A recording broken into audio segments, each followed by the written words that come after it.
How y'all doing? I was going to say Braangels because you guys know I'm Allison Jordan from The Brain Truth with Allison Jordan on Intellectual Radio. But tonight, I am so excited that I am going to be sitting in for Sherry and B on She Said What She Said. Is that what I said? She said what she said. I love it. So tonight, I'm going to be talking to somebody that is, oh my God. Like I read her resume. I was laughing with her earlier because I was trying to figure out how to white her name out and like change her photo and put mine there because she's a bad mother something.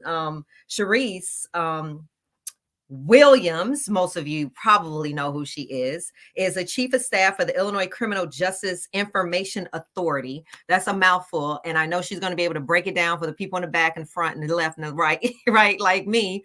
But she's a dynamic woman. And I'm just so excited to bring her on because, you know, to get a chance to sit with somebody like this and like, you know, pick their brain and know this show format, Terrence Nichols, she said what she said is part of the Chicago Clubhouse Network that you can find every single Wednesday at 8 p.m. Central Standard on YouTube. It's a fun show. You know, we're not all stuffy and stuff. I put on my little cute little shirt. I got my little hoop earrings, but it's a fun show because we really want to just get to know people. We can say what we said, say what she said, talk about everything. So I'm glad you guys are tuning in. I'm excited to be here. I'm very honored to be here. So I want to bring, I don't know if they have a drum roll, but I want to bring on my sister girl, the one, the only Charise Williams.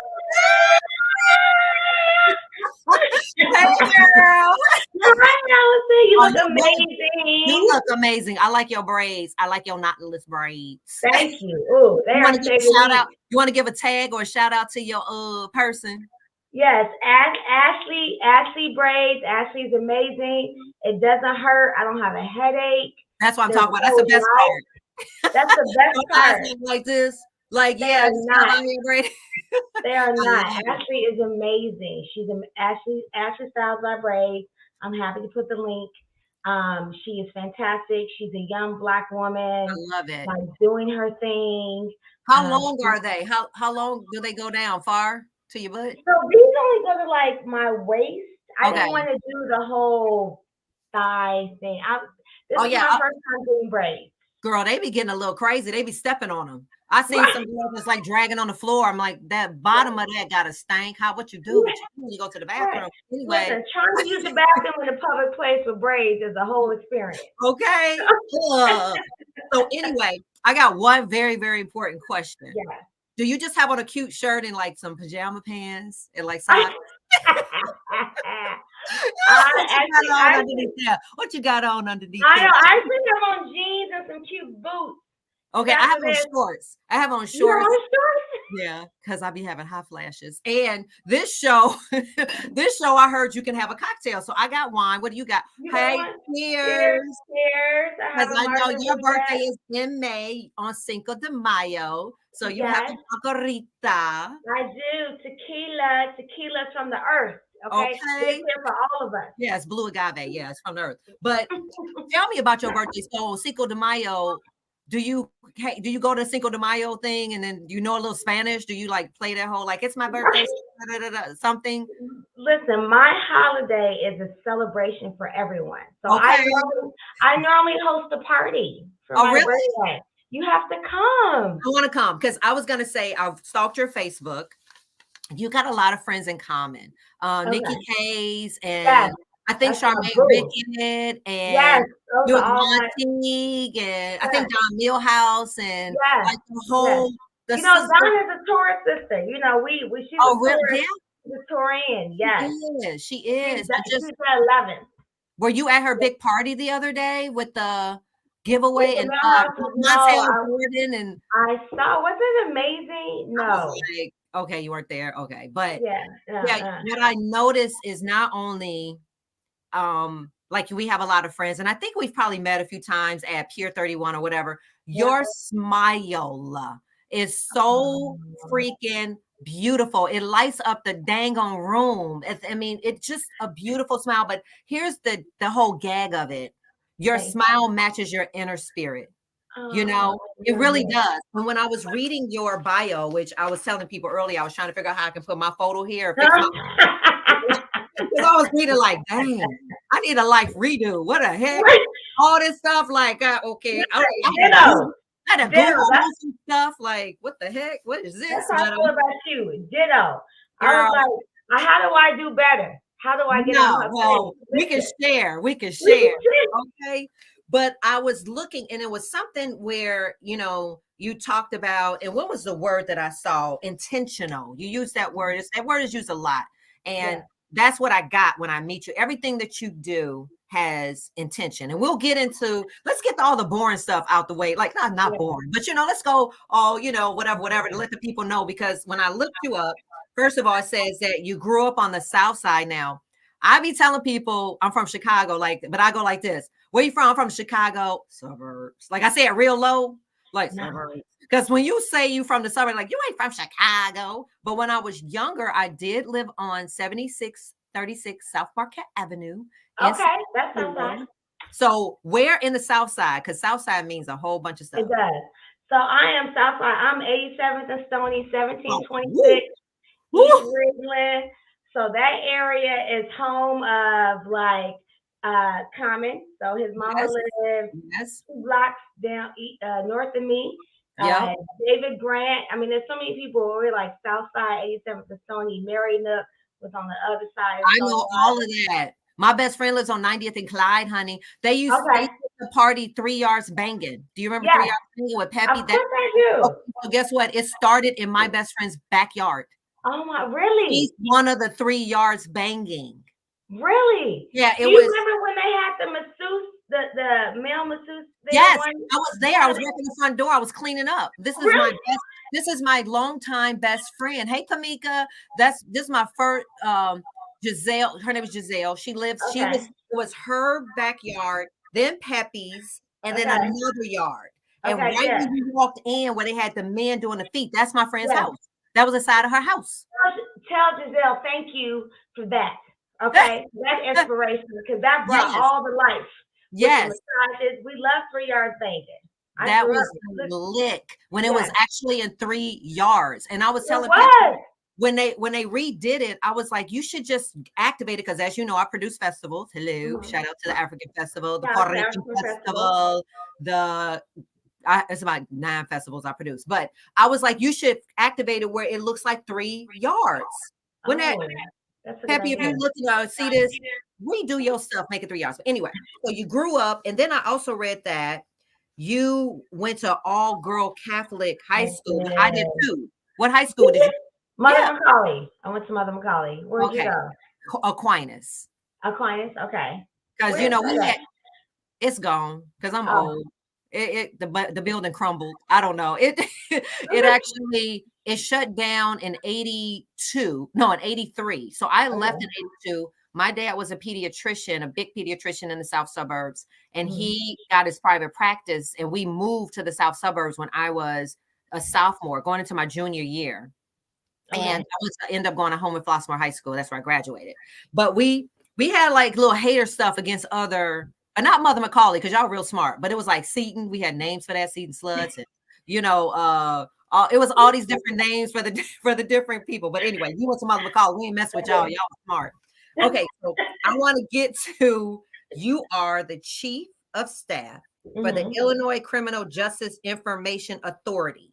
I had to Google that because I was like, girl, okay, so you're really, really, really important. I mean, we can sit here and play laugh, whatever. But I mean, first of all, kudos. You are a force to be reckoned with, not just because of the title, but again, the authentic work that you're doing. So tell us, for me, the people in the back, what does that mean in a nutshell? So we are thank you so much for that. I feel like it's such a long title. People are like, what? Like, what does that really mean? So we do all the criminal justice reform for the state of Illinois. And if you would have asked me if this is where I was going to end up right now, I would have told you who is that and what is that. Yeah. But honestly, the lieutenant governor, who was a beautiful person, Lieutenant Governor, beautiful. I was working at Chicago Federation of Labor, working on unions, trying to get more black people into unions. Like that's what I Okay. started initially. I started this company, helped start this nonprofit called Hire 360. Wow. Really was born of there was no blacks who could not get into the union. Well, I Mhm. wouldn't say could not. It was very hard. And so Okay. it's nice to find a pathway to ease that as an alternative. Just every college isn't for everyone. You know, private isn't for everyone. Right. And so wanted to just make sure. So I did that at Chicago Federation of Labor. Juliana, Lieutenant Governor, called me and said, this is what's happening to Illinois Criminal Justice Information Authority. Will Right. you come over? And Wow. when the Lieutenant Governor calls you, you say yes, right? Yeah. It's not a Well, she conversation. don't call me. She just calls people like you. But anyway, call me though. uh-huh. So she called me and I went over, and the work that we're doing has just been transformational. Right Yes. now, just today, so I'm just really excited today, we released a press release where we put out a NOFO for $4.2 million. It went I to saw that. 31 agencies across the state, which I'm Wow. excited about. Wow. It's going to be a multi-year grant, so this is money that these organizations will get multi-year to have real impact. And like this is the work. These people Yeah. don't know me; they've never met me, but this is why I love what I do. I'm Yeah. able to help people that look like me. And Just that's four, unapologetic about four that. point, it was 4.2 or 4.5. What did you say? 4 point something. It was 4.2 this week. Last Okay. week it was 45 million. I saw that 45 million. Okay, so let's just start with the 4.5 and then let's talk about that other money. But the Okay. 4.2 or whatever, was that the one that's for the community-based violence prevention, or what was that? That's Yes. okay. Yes. So that is for organizations who are doing work to intentionally stop or work on violence prevention. So some So of the winners were groups that you may or may not have heard of. One of them is the support group. So maybe you know Benny. Do you know Benny I from the sat on the Violence board Group? for the support group. I need to get back on that board. Benny Henry, I sat on Yes. that board. I love the support group. They are way deserving. Yes. Yeah, many, many years. They've Yes. been around. If I was I was married to Craig Hodges, so that was 20 something, over 25 years ago. So yeah. Yeah. So Okay. they're one of the awardees. There's groups like the Blessed Child, which is a new group that's in Okay. Austin, that's in Auburn Gresham. The Lost Boys, which they deal like sports and Okay. baseball. Okay. Then there's like LOV, Ladies of Virtue. I've heard of Ladies of Virtue. Yeah. So they're an awardee. Also, I mean, just kind of Um, these are ones off the top of my head, but it's just like a and swath I of. think we've mentioned that we know Tyrone Muhammad too, but that's not the same. He didn't get, this is not what So he got. Tyrone did not get this bucket of money. So Okay. Tyrone got R3 money for the first round. Okay. But Wow. and he got also some money from the state, like a Okay. large amount of money that he got from the state as He a deserves it. direct line. He He does. Tyrone is doing good deserves work. it. You can Tyrone get and Tracy. We gotta Tracy give a shout out Bay. to Tracy Bay. Tracy Bay, his right hand, his boo Yep, thing. But yep. yeah, you can turn on Facebook at any given time. I could just go to the bathroom in the middle of the night, turn it on, and there he's standing somewhere doing something, and I'm like, does this dude sleep? I mean, Right. when you see that the money and the integrity behind what you guys are doing, Mm-hmm. and like I said, the transparency, it all makes sense. And when Yeah. people are like constantly like, well, there's nothing out here, they're not helping. She just said it's out there for you. So even if you're Yeah. just sitting there and you want to be an advocate and you want to get out there, you said you don't even have to be a nonprofit. You No. can be okay. Yeah, so for the R3 funding, so that funding is, so we know cannabis is now legal, right? Yes. So shout out to the General Assembly and the Right. governor. So Right. 25% of all the tax revenue from cannabis sales go to the R3 program. Oh my. And so that program sits in my office. Whenever I tell people, encourage your friends to buy legal cannabis, Yeah. because then we take 25% of that money to go back out into the Beautiful. communities affected by the war on drugs. So for Right. that program, which is kind of transformational, you Mm-hmm. don't have to be a nonprofit. You can be a private business. You can be a Okay. group of women. You can be a radio host. You Okay. can be just someone who's actually doing the work, Yeah. like that's actually doing real work, can Yeah. apply for these funding. We have it set up where, maybe you're not ready to kind of just deal with all the paperwork, Yeah. just real talk. It's a lot of paperwork to get state funding. I'll guess what? Do the paperwork. Do the Hello. paperwork, but Do you the can paperwork. build it. You can build it in your budget to hire someone to do the paperwork for you. Like Okay. that's important. You can hire like an accountant or a fiscal agent for someone. You build that in your budget to kind of do the paperwork, so the people who are doing the work can Right. actually do the work, right? And that's And what not it's trying to about. deal with all the bad. We want people to do the work. Yeah. So the R3 grant is out now. Where The can they apply? Where can we go? So you can go to Three. Wait a minute. r3.illinois.com. What is it? Say it again. Say it so or Terrence, get it to him. We'll put it up at the end of the show. Terrence, if you can put it Yeah. up, please. It's just r3illinois.com. Or you Yeah. can go to the ICEJA website. The deadline is March 1st. March So 5th. we intentionally we made the deadline, the application period long so people have time. We're Right. having technical assistance seminars so people can learn how to do the application. Oh yeah. I want to know. I want to go to that. Yeah, so it's all on Okay. the website where we're Okay. doing them like this week and next week, but then you can always go back and listen to the recording, like telling people how to fill it out. Because if you've never done a grant before, it can be hard. And so Yeah. we're trying to make People are called grant writers for a reason, they do. and we got money. Like I be so like, I mean, me, okay. We're gonna talk a little later after we get past this little informational part because Right. I want to know, are you living in your purpose right now? You got the big why right now? Do you feel like that? That's a fantastic question. I feel like I'm exactly where I'm supposed to be today. Okay. What I do. I feel like I'm living when I am.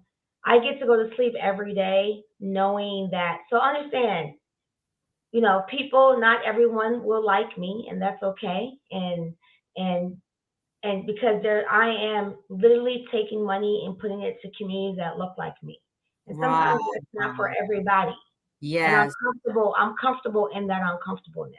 But Yes. I'm in an opportunity where I get to give people, we get to expose people to resources that have Yeah. never just been exposed before because people don't Yes. talk to them, right? Yes. They feel like we on the interview, on the application, even if the application is not perfect, it doesn't have Right. to be. It's about we want to help people who are doing the work. Ooh, girl, you giving me chills. You are. I mean, you're gonna make me cry. I cry every time I interview somebody. Why? Because when you whew, because we're in such a time in life where things are just have such uncertainty, right? And Mhm. people don't want to work. We've been out of, we scared of COVID, we scared of the Yep. vaccine, we scared of this, we're scared. And when you are in a position to reignite, when I looked at that restore, reinvest, renew, Yes, and that's when so my show, The Brain Truth, the tagline is repair, renew, reclaim. Oh, Shut your mouth, honey. Shut your mouth. And so when I read that, it just hit right in the spirit. Restore, reinvest, and renew. Is that not where we are? I mean, I don't know if y'all really put that much profoundness into it, but I'm sure you have. But that's what is going on right now in this next phase, in this next season. And you sit at the prefaces, the button, and we have to. This show needs to go to millions and millions of people because when you don't know what you don't know, you don't know what you don't know. And we don't have to be sitting here being like, dang, all these new businesses, all these new entrepreneurs that emerged out of COVID. So let us look at some of the positive stuff that happened. Like people were like, you know what? F that job. You know what I'm saying? Like, I want to do hair, nails, whatever. So bravo to you. So I just wanted to talk about a few more things that is kind of like part of what you do because the Criminal Justice Women Act, the criminal. Okay. So what is that? Do you have to be a lawyer? Are you a lawyer? I am not a lawyer. Okay. The criminal justice. What did that say? I didn't. It said the Criminal Justice Woman Act. That was on the thing, the website. It was like a woman act, and I was like, "Do I qualify for that too?"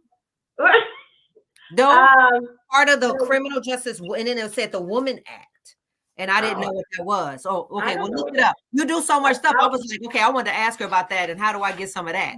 But I don't know. I don't know. Woman Act was in there, and I didn't know what that was. Okay. So, okay. Well, we fund. So, what that may have been is that we fund a lot of kind of like domestic violence. Oh, I know what you're talking about. VAWA, the Victims Against Women Act. Yes. Yes. So, yes, that is it's a federal government program where money goes specifically for women who have been victims of any type of abuse or violence. So whether it's domestic violence, family violence, I mean, that's just one of our funding.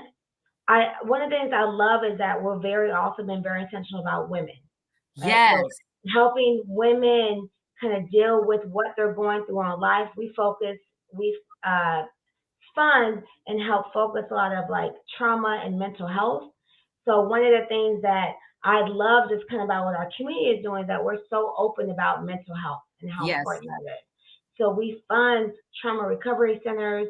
There's 7 throughout the state. We fund also trauma centers that are based in communities. So there's one in Peoria, there's one in East St. Louis. The Victims Against Women Act, so it's called VAWA.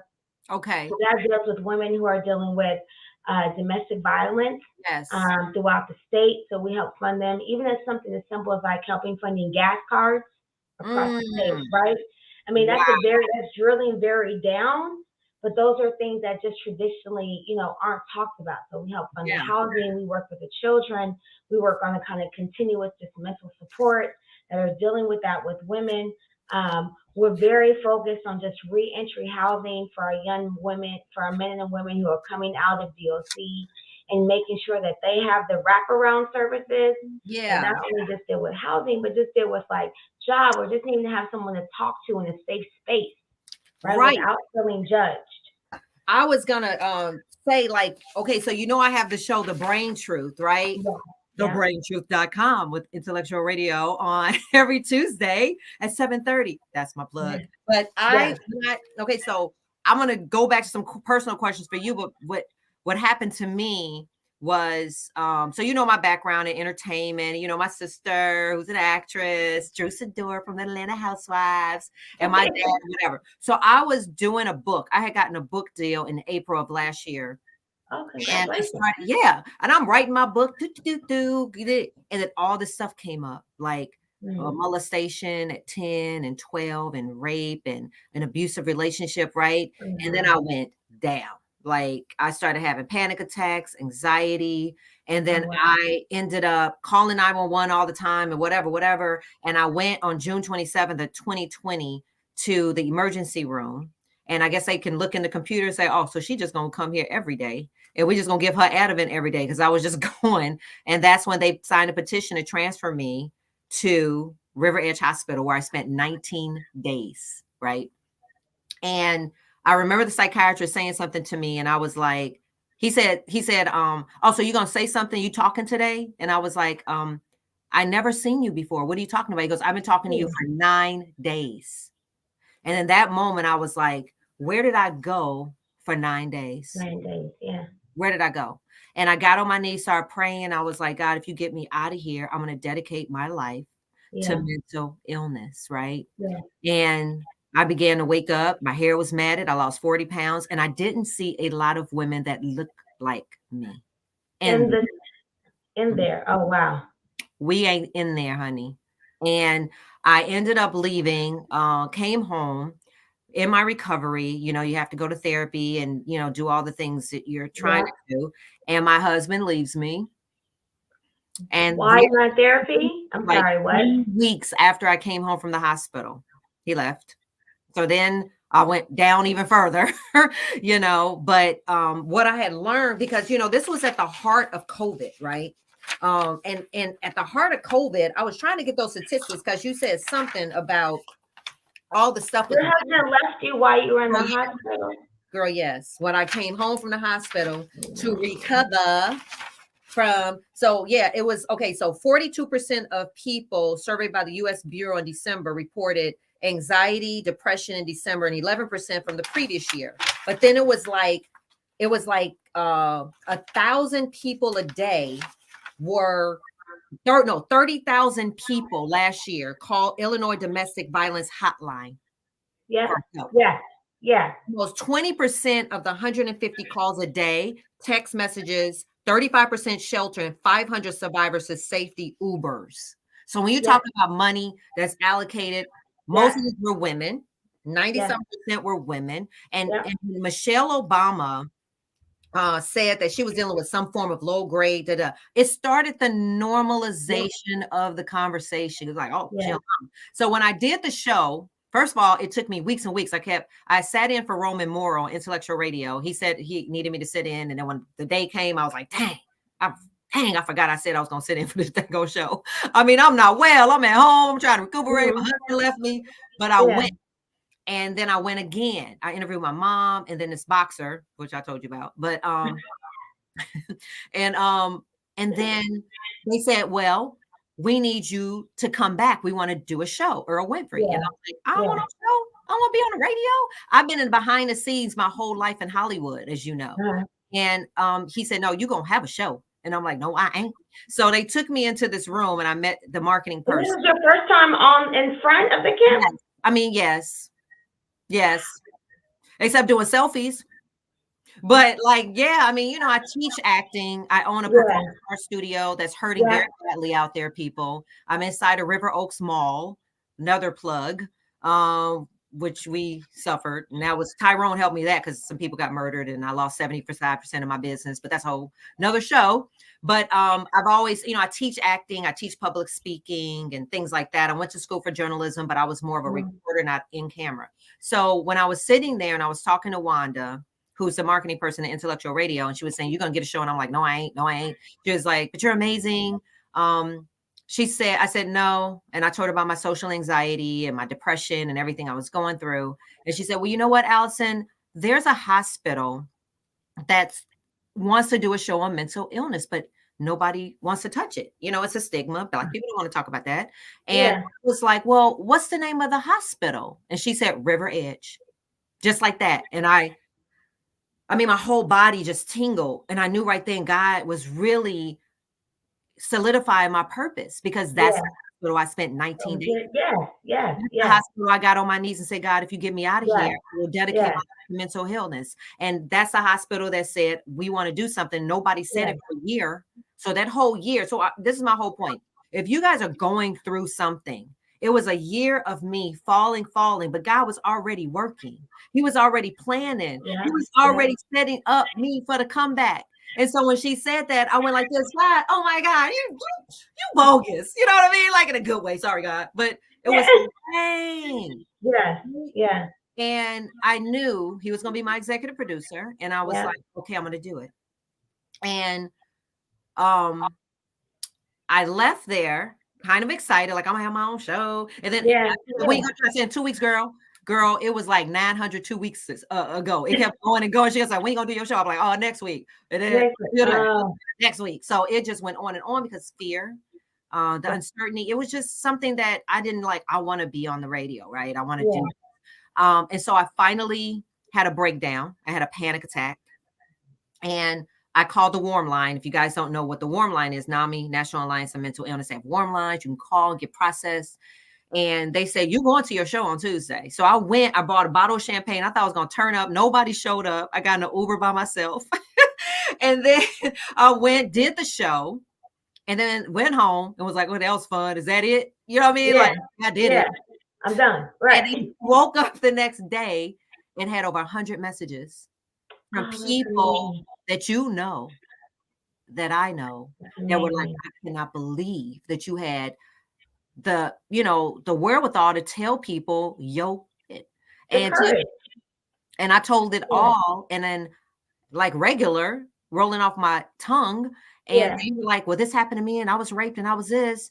And that's where I created the Brain Gang, which is devised of a bunch of women therapists or whatever. And we've gone after helping people. We've already gotten over 20 people into therapy that never would have gone. I just 2 weeks ago took a kid to the hospital with suicide ideation and got him at River Edge. And like we are on the ground, like how what Tyrone Muhammad does, like for violence, we are the Tyrone Muhammad's of mental illness. That's amazing. The real deal. That's amazing. Yes. And what's key when you said initially that when you went to River Edge and there wasn't people there that looked like us. Yes. Right. Is so just like now it's so important because as a culture, we just never talked about it, right? No. Like it was kind of like go pray about it, you'll be pray all right. it away. Go pray it away. Right. There's a really good friend of mine. There's this book. It's written by a Black doctor. It's Nobody Knows the Trouble I've Seen. So nobody knows it. Let me write that because I love it. Hey, nobody knows the trouble I've seen. It's Dr. Inger Burnett Ziegler. She's a doctor at Northwestern, but she studies women. She's been posted everywhere. She's dope. Like I said, I try to surround myself with women who be like, damn, I need to do better. She's everywhere. Introduce me. Can I meet her? Because I would love to interview her. Yes, she's amazing. I mean, she's Good Morning America, whatever. Well, she might be too whatever the good shows are, she's been on. But she has this book, and so it's funny, hopefully, between me and you. Yeah. When I first got the book, I was like, okay, I'm gonna read it, and I was like, okay, and it kept sitting there. So I went on vacation, I read it, and the shit was good. It was so funny. Like when you think of like mental health, I thought it was gonna be kind of like boring, but it was such a good book about Black women going through this and being able to comfortable to have this conversation. So when I'm listening to you, I'm like, this is why books like this, why women like you and like women like Dr. Burnett Ziegler are women so like you, right? are so but even just more so, we're at the point where we are able to fund people who do this. Right. And that's when it takes it's the whole group, right? Yes. So I'm not a doctor, I'm not a specialty, but I want to be able to be in a position where I can fund women in organizations who are really focused on mental health and trauma to get out into communities that look like us. Yes. Because we will never be able to be in this place. Yes. And that's why it matters like who's in the room. Like we have these conversations like who's in the room making these decisions, because if it wasn't me, if it wasn't my director and my team that we built, this wouldn't be a conversation. Woo. Right? Amen. And it's so important about who's being in the room making the decisions when you're dealing with hundreds of millions of dollars. Yes. Girl. And that and money. I mean, we're doing this, we're not getting paid, but guess what? But at some point we have to figure out from the financial standpoint, because there's a lot of people that don't have health insurance, that a shortage of mental health therapists in the country. There's a shortage. Did you know that? There's a shortage. And there's a lot of when they cut any funding, mental health goes first. Years ago, I worked in a group home and they closed. And what happens to those kids and those people? Sometimes I still dream about those young boys that were just left out there. And what happened 2 weeks ago when I took the young 19-year-old to the emergency room he was suffering for February, March, April, May, June, 9 months. Like his brother got murdered and he was not handling his grief, right? So for 9 months, he was suffering, he's going down. And what happens to the brain is that the serotonin is chemical, people. So when you say pray it away, how am I going to pray it away? People are like, I can't even wake up. What's prayer? I don't even know what that means. It's a chemical thing first. So the brain, and then you have to really understand this. And that's why we have these conversations. So he was struggling, trying to come to grips with his brother who was murdered, right? My friend, my nephew. And the family was kind of like, oh, he just tripping. He was walking around the house like a zombie. He was going around going, poo, poo, poo. He's just doing this stuff. And they're like, he crazy. Go to your room. We just want attention. And this went on and on and on until the stepmother, the bonus mother, who's my friend, she just called me in the middle of the night. And she's like, something's not right. I know people are going to laugh at me. I've been telling them, but we write it off because we want to be quick to say, oh, you crazy, you tripping, you whatever, the devil's in you. No, it was something happening chemically. So when I got to this kid, he was done. He was telling me, the first thing, just so y'all know, since I've since I've been out of the hospital, I'm off my antidepressants. I am You're out the hospital. Congratulations. I'm off my antidepressants. I'm a yogi, and I certified. I was about to ask that next. Yeah, I was like, is it so this is a bindi, and okay? you can Google it, everybody. First of Okay. all, it's worn traditionally in the Hindu religion, It's pretty. and also people wear like the third eye and all that, but that's just going way too deep. But if you Google the bindi and it's anxiety disorder, it helps Okay. with anxiety. Look it up. And it also helps with the wrinkles right here too. Because when I was coming out of the hospital, I was talking to people and I was rubbing my head right here and I didn't know. And so I put this here and it's helped with my anxiety.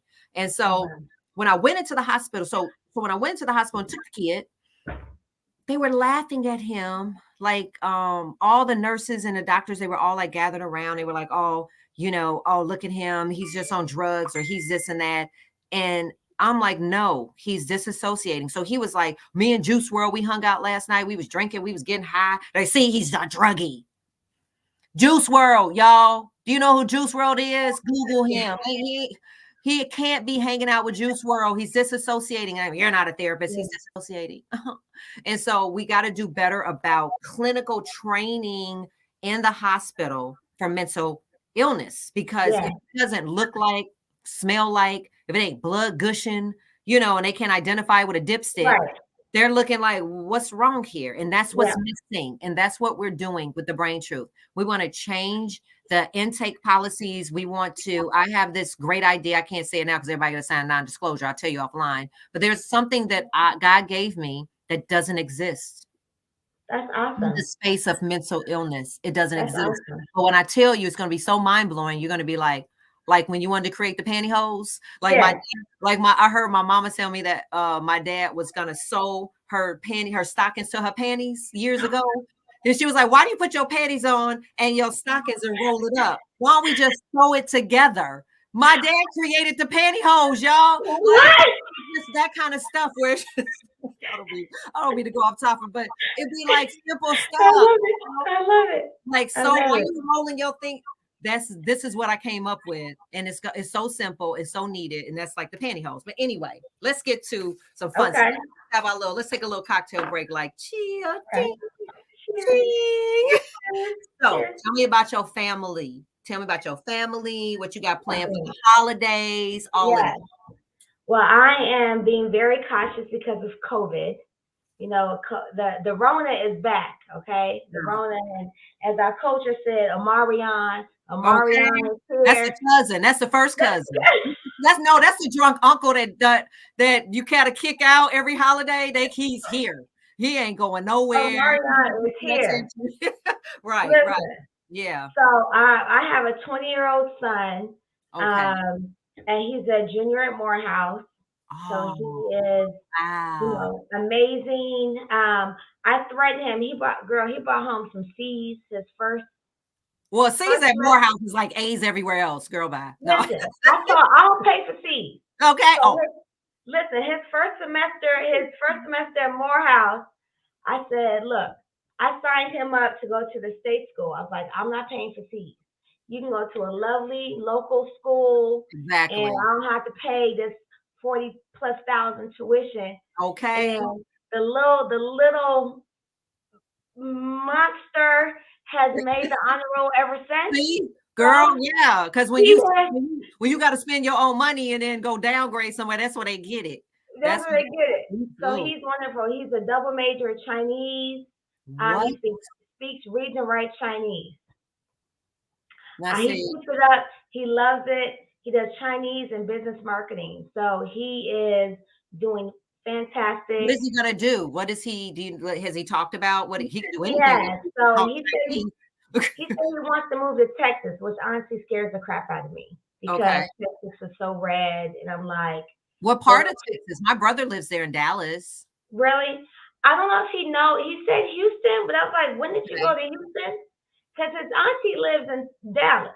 Okay. So I'm like, we're going to go down there. So one of my best friends, she is the first Black woman on the Frisco school board in Dallas.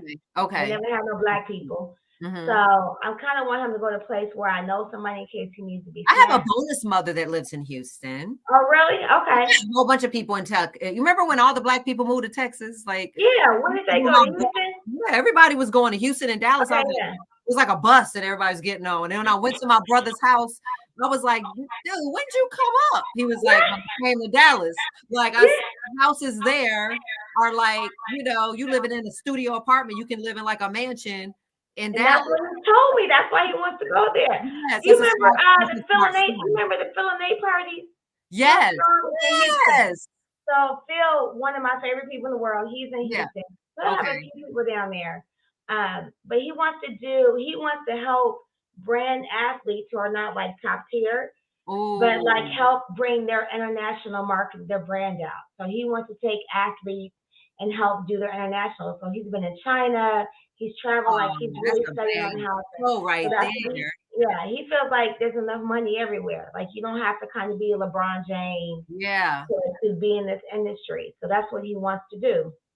I gotta meet this kid. So my son is 23. Okay. That's your only one, right? I And I have remember a dog. I have a and dog me named too. I Crain. had two puppies and a boy.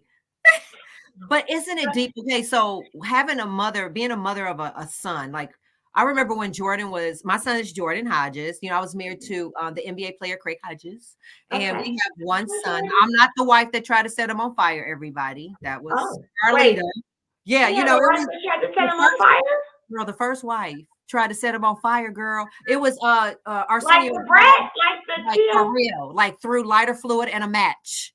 Damn. Lighter fluid and a match. And I think Arsenio Hall has said in one of his opening things, like, who's going to be the Olympic torch this year? They were like, Craig Hodge. It was funny. I remember one I'm time, here for the petty. I'm here for it. okay, and girl, I remember one time I was so mad, like, right when we were about to get divorced, I called her and said, what didn't work? Why didn't it happen? Give me your solution so I can make the right solution. But no, Right. we ended up leaving on amicable terms. Matter of fact, we were on the Good. clubhouse a couple of weeks ago together. Oh, So really? we're totally cool. Like I manage him. He's Craig Hodges You and was Craig calling. did the We clubhouse did a a couple clubhouse weeks ago? together. Yeah. Okay, we gotta tune in. We gotta tune Yeah, in and watch it. yeah, he and we have learned how to. Oh, being a politician in Chicago, you discourage your son from getting into. Ooh. Oh, were there questions? Because we are not okay. Answer that. Oh God, somebody Okay. wants to go back. Being a politician in Chicago, would you discourage your son from getting into politics? That's a good Ooh. question, though. That is a good question. So I stumbled into politics. That was never my intention. I would still say I'm not in politics. I would say I am not an elected official. I did run for office. I lost. I ran for office as a response to my godson getting shot and killed. And so Hmm. I ran. It was a very emotional response. His mother, Sarita Talbert, is a amazing, Marita, like she's an angel. wait a minute. That's your She's friend? that's my boo. Yes, That's that's my my boo. sister. Wait a minute. That's Hold my up now. Hold the whole up. She was on my show. was she? Yes, and oh my God, she My said Riri? yes. When I was going through my lowest Okay. points, she was bringing me Okay. groceries. She was bringing me water. She was standing in front of my window with a bunny rabbit suit and bringing me bunny rabbit on Easter. And Yeah. but gave me the little candle with the little the So QR you know code. Jalen. So you know Jalen. Yes, Jalen is her son. So yes, Jalen, yes. So Jalen, yes. Jalen's been part of my life since he was a baby Oh my in God. college. Yeah. Yeah. So You that's know, her son was murdered right across the street from where I live. in the suburbs? And Oh, yes. in And, University Park? and check this out, Charise. The night it happened, I was in my living room and I heard the gunshot and I started to cry. I said, somebody just got shot. It was so weird and so loud and the vibration. That meant his vibration was so high. I always try to just, God was calling him for something greater. And you can see what Sharita's doing in namesake. You know what I mean? I Yeah. really No, deep because when I she didn't came to bring me groceries, she called me and said, I did not know that you lived right I here. didn't know you lived across the street from Yes, me. I do. Wow. That's I didn't know that. Yeah. Yeah. So Okay, so so Jalen is amazing. So Vari is his son. yeah, Who looks just like is him, like he spit him out on him purpose. out. God made that on purpose. Yeah, Yeah. So Vari saved us all. yeah. So but so yes, Sarita is my sister who I love, Mm, girl. um, all my soul. Mm, And so what happened is the people that they caught, one of the young men that they caught was yeah. actually in jail prior and was released when he should have never been released Mm, a year before. And so running was a way to kind of just like fix that system. And I yes. did it with no money. I ain't talked to nobody. Wow. It's so funny. I would go to the endorsement sessions and start crying. Okay. Like how can you be a politician and start Yeah. crying? Right. No, you're But not because gonna it win was that. so passionate, right? Yeah. It was like that. You're not gonna win right now. Right. You're not gonna win. We can't understand what you're saying. What are you doing? I'm gonna check. So good to teach you, right? Right. um, but I say this to say when the answer to the question is that politics and running and being purposeful are two different things. There are really some Yeah. good politicians who are in this place. Right, you can't cry in Chicago Listen, politics. You no, you can't gotta cry. keep a straight But face. you gotta keep a Chicago straight face. politics is like, we don't know. Right. But there, Mhm, mhm. unfortunately, I think there's some politics has gotten kind of a bad rap. Likely so by some people, but there's a lot of people who are making a choice not to make any money, who are actually really give a shit, Yes. care about the work that they're doing. Yep. So I work for a politician. I work for the governor. I work for the lieutenant governor. I'm Straight in face. this And space, but that's I'm in all. this space because I want to be in this space. Like Yes. it's Yes. not about straight face on your ass off. That's funny. Like I, so I would not. If my son, first of all, I wouldn't discourage my son from doing anything. If he said he wants to get into politics, he will. But he's told me he doesn't want to get into politics. If Yeah. he changes his mind, that's fine. I stumbled into this world. I went to University of Chicago, where I got my master's. I interned for Tony Preckwinkle. That was the first Okay. time I actually saw a politician who cared about Black people. I didn't know Tony anything about politics. Preckwinkle. She don't give a. However people feel about Tony, I'm just I saying love Tony Preckwinkle because when she I went there, says in your face. She said in the room. She gonna be she like, no, said, that ain't that's what what I I'm saying. I said. had never seen it. I had never seen it. I had never seen a Black woman. We went to some place and I swear it was all white and Jewish people. And she was talking about we need to do this for Black people and Right. y'all ain't doing enough. And I was like, She just oh says it wow, like this it is is. you can do this. You can Yeah, be she Black, right. You don't have to be like, unapologetically well, I Black, feel she could be black, and ghetto, ignorant, say whatever, shut up. I'm talking to I you. hadn't I don't seen it. care. I hadn't seen it. And I was like, sign me up. I don't know what that is, but sign me Okay. up for that. Right? Yes. But fast forward, when I ran for office, she didn't endorse me. But she knew. She knew you was crying and stuff. Girl, what you She gonna didn't do? know. She was like, no, She I can't didn't endorse that bubbling naughty stuff. She You better didn't get it endorse me. together, girl. Get your life. Get your Get life. your life, honey. We Get don't do your all that crap. When I want to get home. What the get hell is your life. this? Get Right. your life. But the thing is, I still give her all the credit. Like she when I saw her, I didn't know. And I saw this Yeah, Black woman being unapologetically Black that's about her right. community. And that's why I got into the space. So if Yeah. my son tells me whatever he wants to do, I'm gonna do it. But he Yeah. told me he don't want to get into politics. He said there's one Well, politician is enough. okay. Well, you're surrounded by like Juliana Stratton and But like like there's some pretty like yeah, serious little sister girl network up in the yes. building. And they are doing their thing. Like Yeah.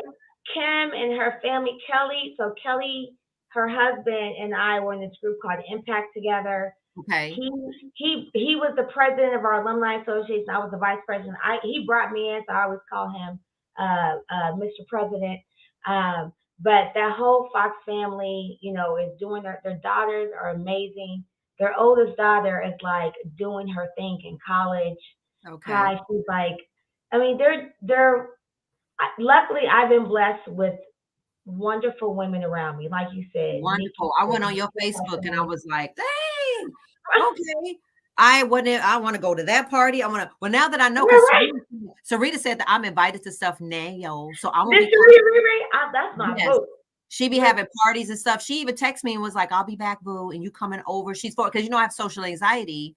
And not that means I isolate. I don't go out much. I have fake face, my Facebook people are like, weren't you there? I'm like, no, that was a fake background, green screen. I wasn't really there. But I want to try. I have to, yes. I have to get out more. But Alex Sims, Alex Sims? Well, I don't know why. Why am I echoing? I wasn't echoing earlier. I'm turning myself down. I don't know why I'm echoing now. Yeah. Oh, anyway, do you know Alex Sims? Yes, Alex. She's wonderful. And she the bomb. They call her the great work. Her the Kerry Washington of Chicago or something like that, scandal or whatever. Okay, so yeah, I mean, Alex is like, I don't really know what Alex does. I just know she do everything. That's what it's like. I don't know, but I just know when Alex call you, you got to stop. You're in the shower. I remember one time I had a conference call with her and I was in the shower. I was standing there butt naked, soapy, wet. And I was like, yeah, girl. Oh, you busy? Like, no. Anyway, you don't miss no calls with no Alex Sims, honey. So, okay. So what are you doing for the holidays? So, I'm cooking dinner. So it's small of us. It'll be me, my brother. So my brother, I have two wonderful brothers. One is Tony Williams. He's a banker at Citibank. Okay. Citibank. Okay. So I'm making I'm making Mississippi pot roast. Have you ever had Mississippi? I don't know. I'm a vegan, but I cook. I went to culinary school. I'm a chef. So Mississippi pot roast. My son likes pot roast. Okay. I'm making Mississippi pot roast. Okay. Mac and cheese, greens, sweet potatoes, mashed potatoes. You doing real black food. You doing like home black food. Okay. Right. So my son, he's like, Ma, like, I'm home from school. What we doing? What you cooking? He comes in like, ain't no food in the fridge. I'm like, you just got home yesterday. Like, I'm cooking for one. So it's just gonna be me, him, my mother, and my brother. And so you're a single. You're a single mother like me. You're a single mom. I am a single mom. It's me. Okay. It's me and my boy. Any child support uncollected? I know I'm part of the state. I'm still trying to tell on nobody, but. Come on, well, my baby daddy. Your baby daddy. Me and baby daddy have gone through the thing. You know what's funny? He got married. I was at his wedding. I was like, we about to do a Will and Jada thing up in this or something, cause I'm gonna see what's happening.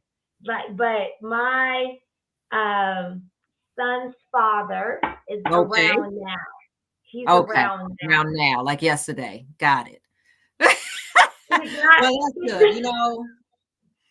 It's so deep when you think about. I want to go on a whole new show, but why is it that when they with you and you ask for $5 because you're going to the store to get a Happy Meal, it's like, all right, boo.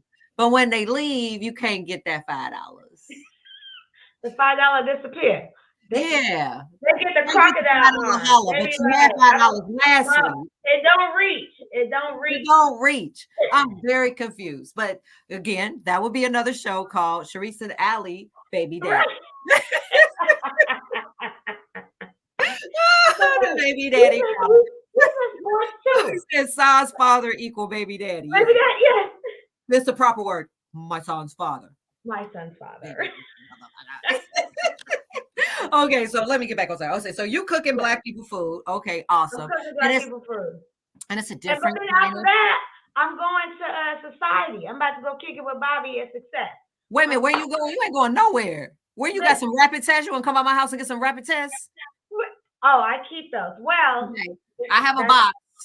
That leads us to another conversation. Okay, let's go. Yes, but all things being safe. Bobby Simmons at Society is having the Christmas Day. Y'all done cooking. The kids passed out, so I'm gonna go there afterwards and go have a drink. They need rapid COVID testing because I own a COVID testing company. That's a great question. Better find out. We should have. Well, he's the face. So maybe we should do that. We should call Bobby and see if he needs Let's call the Bobby. rapid Can you call him testing right coming now? in. Can you We get him should. on the phone right now? I own Swabs and Swirls with Dr. Rita McGuire, who's the medical director and founder of Katana. And we go free mobile testing. We will come with our team and swab every single person. We have to. Really? Because everybody So you all can pull up at different places. Yes. Okay, so here's how I came up with this. Don't y'all steal it? Let me see. You can't steal it. No, I copied it, right? Okay. So I was asleep one day and I was going through my little depression or whatever, and I thought I heard the ice cream truck. I didn't, but I thought I heard the ice cream truck music. Ding dong dong, whatever that music sounds like. But can we get some sound effects? Okay, anyway. I heard Where's the button? Where's the button? Crown Royal, whatever that Royal, whatever. But I thought I heard the sound of the ice cream truck. And so remember, we all know the sound. Yes. And so you know that sound, what does it do? It does something to the body and the mind, and it brings back happiness, right? And this was in the heart of COVID. And then I go, wow, I wonder, and I looked out the window. Of course, I was just hearing things. God was planning Get Something Else. And I was like, I wonder what it would look like if we rolled up in an ice cream truck and swab people. And for everybody who's negative gets a swirl, an ice cream swirl. So we came up with swabs and swirls. So in the summer, we're going to have an ice cream truck. Wait, we get ice cream if we test negative? Well, not yet. In the summer, we're going to have an ice cream truck. If I get this funding and then I can buy it. Yes. Like the swirly one? Like, yes. Allison. Can you imagine us pulling up to political events or any kind of thing, especially like the vision I have, like when people be doing Girl, I'm about to pimp you out. What? Tell me. Go. I cannot wait. Like think about it. That's what we want to do. So in the summer, we want to pull up Swabs and Swirls truck. When you hear the music, you know that you're going to be safe. We're going to test you. We're going to give you ice cream. We're going to make the world a better place. Can you just visualize that? And then the other thing at night, so that's the day. And then the nighttime is we're going to pull up in a lounge type truck. Do we get trap music at night? No. Yes, we get a DJ and you get a swirl martini. And we're testing in front of adult parties and things like that. So Swabs and Swirls is for ice cream swirls and martini swirls. And that's where the concept came from. Yeah, girl. Oh my God, that's genius. So if anybody wants any kind of COVID testing, swabsandswirls@gmail.com. We are popping up on you. We're doing we have a whole bunch of people we're testing on Christmas Eve. Like people like post up in my living room, post up at my door. That is a great idea. And we're testing people. We're getting the PCRs tomorrow because you got to wait 24, 48 hours. And then we advise people to also get the rapid the day. You know what I mean? So you're like covered. You get the rapid the day. Or where are you guys going to be on New Year's Eve? Wherever you want us to be. Tell us where we're coming. To any party. We got some parties. We got some private. I think 2 people emailed me about a private party. And then we're trying to get a big, we did a party two weeks ago before all this stuff started to whatever. Yeah. We tested everybody and everybody was negative except 2 people. They were positive and we asked them to leave. And so and you were able to and they knew not to come in. Oh yeah, we blocked the door. It's according to the organizer. You know what I mean? If the organizer wants us to protect their event and integrity, we will be the point of entry. But if you kind of want it quasi, whatever, then Swabs and Swirls, Damien. Yes. When then, it's how you want it because people, that I'm vaccinated, but 98% of the people that we test that are vaccinated come back positive.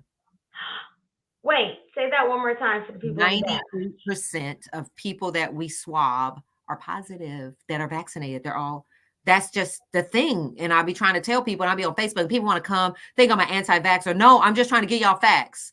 It just has nothing to do with anti-vaxxers vaccinated. I'm giving you real life data that you guys are asymptomatic, but you're spreading it maybe to people who may or may not. But they don't know that because they don't know because they're fine. Have you connected with I'm vaccinated. Coughing in. And then it's like when you sneeze, the particles in your nose goes 500 feet. 500 feet. So have you partnered with the city of Chicago and all the stuff No, that we they're need doing to. I need to do all that. Yeah. We just partnered with 2 really great labs, reputable. Okay. And we, Dr. Rita, like I said, okay, Yeah. so whenever you're ready. So we need all of that. That's why, I want to, all the stuff I'm doing in mental health, COVID. Yeah. And remember, COVID has everything to do with mental health, because during COVID, suicide ideation went up 600%, mental illness went up 300%. So it's one and the same, because peace of mind of knowing being safe has a lot to do with your mental anxiety, depression. People lost people. They're going to, so we kind of like are one and the kind of same. And so we definitely would love to do some things with the city and make sure that we are spreading this sort of love and peace. Right. So yeah. Girl, we're gonna be talking offline, girl. I'll get your number. I get Charise Williams. Give my number. I'm excited. But the stuff that's going through my brain too, I was like, we got to connect with Juan. Juan is like so big on the vaccination stuff. Yeah. With Bobby, I'm gonna call Bobby and be like, we need to bring you to his in front of the club, in front of society. Yes. I want to go to society and test people. If we can do a DJ and make it cool outside, because people have to get their hair wrapped around. Like, it's not going to hurt you to just swab the inside of your cheek. I've seen and had to let people go. They dressed up to their faces beat, honey. You don't have to go all the way up the nose, like in my brain. There's so many different tests now that you don't have to be killing people. We're not going to mess up your makeup. You're not going to be snotting all night. Girl, all right, because you're sneezing, you're snotting, all that's going to go away. No, the tests are different. There's even tests where you can spit in the dang thing. You can wipe in a smile. You go right at the tip. What? Yes, it's not that intrusive. They figure stuff out. They keep figuring stuff out now. But wouldn't it be better to know? Because I promise, I seen 2 chicks, fabulous, honey. They was red tea. They was ready. They was going to be kissing people, dancing, snotting, sneezing. And they were positive. And I had to be like, no, boo, you look cute. Go on Facebook, but you got to go. Yeah, you don't know. So yeah, we got to stop this. We got to put a tourniquet, and swab and swirls will be the one. So anyway, I've got to go to a break. There's a commercial apparently. So ladies and gentlemen, we're going to take a little break on a commercial and have a little sippy sip. We're going to go into a commercial break. Tranquility, Trey Bella. Alleviate the stress of your day. A fresh approach to nail care service at the top of the pampering scale. Awaken your senses with no chemical smells. Relax, we're at your service with professional, personalized treatments. Enjoy a manicure or pedicure tailored to you. Trey Bella Nail Spa, 10349 South Halsted in Chicago. Follow us on Facebook and Instagram at Trey Bella Nail Spa or book at TreyBellaNailSpa.com.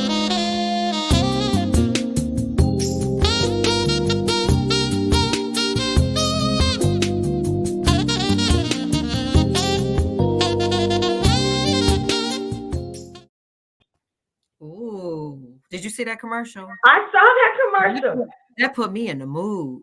I mean, that's music. I was like, get my nails done.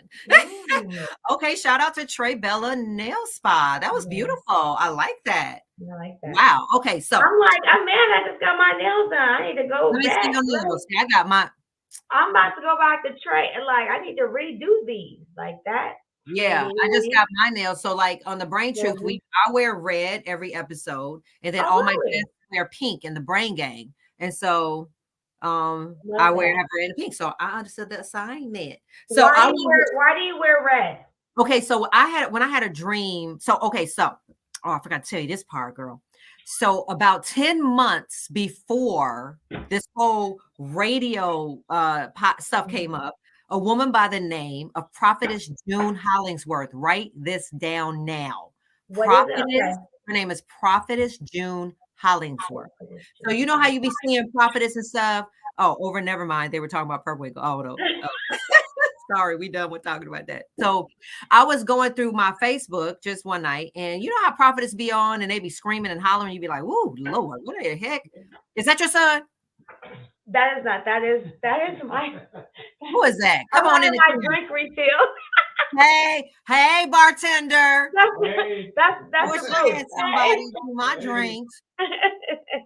So anyway, I was scrolling through Facebook and I saw this woman. She was prophesying, and sometimes you see those prophets on Facebook and they be hooping and hollering like, yeah, the blood of Jesus, and you know, and you'd be like, oh my God. And they be having It's a lot. Yeah. and glasses and a scarf and Yeah. wristbands. It'd be just too much, right? Yeah, wristbands.